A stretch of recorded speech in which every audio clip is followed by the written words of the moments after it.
مفتی ظفر علي خان صاحب رحمت الله علیه به فرمایل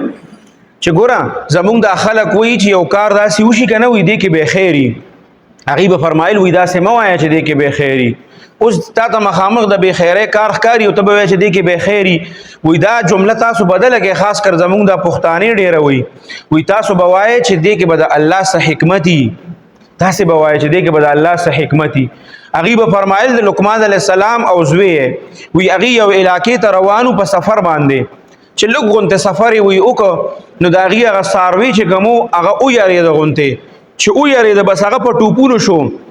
لقمان علیه السلام او زوی پې ناست دي او دواړه چې دي نو هغه یې راوغورځول چې کله یې راوغورځول نو لقمان علیه السلام هم خوږ شو زخمي شو او زوی چې کوم دی هغه ډېر زیات زخمي شو وی چې کله واپس کور ته راغله او زخمیان دي دواړه لقمان علیه السلام به همیشه په دې سوچ کې چې یا الله مونږ اعمال ارس پوره کړیو زمونږ خو کمې کوتاهي مونږ نه نو شوې د سفر دعاګانې دا هر څه خو مونږ پوره ویلیو او بیا هم چې دی نو مونږ سره داسې کار وشو وی دی چې کومې علاقې ته روان وو کومې علاقې ته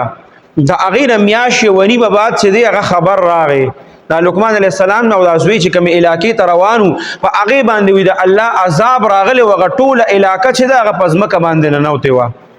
بس لقمان علیه السلام چې دی نو وایي چې د الله په هر کار کې څه حکمت وي دا معمولی بولتی مونږ خو کړو خو په دې کې د الله حکمت دا چې مونږ یې د هغه غټ عذاب نه بچ کولو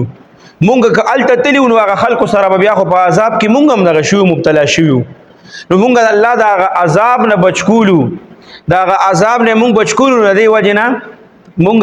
الله دلته کې زمونږ د څاروي چې کوم دی دا ځناور دا ویرېدو مونږ ترې راپرېوتو مونږ زخمیان خو شو خو د هغه غټ عذاب نه بچ کړو